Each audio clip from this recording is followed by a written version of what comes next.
சிந்து கவி வந்திருக்கு சொந்தமுள்ள பூங்கொடிக்கு.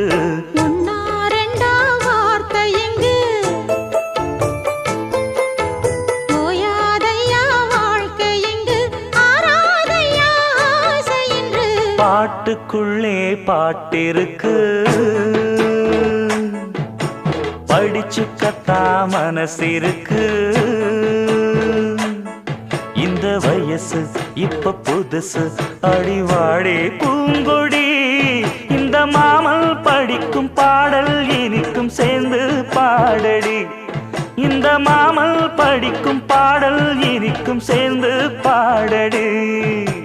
பாட்டுக்குள்ளே பாட்டிருக்கு படிச்சுக்கத்தா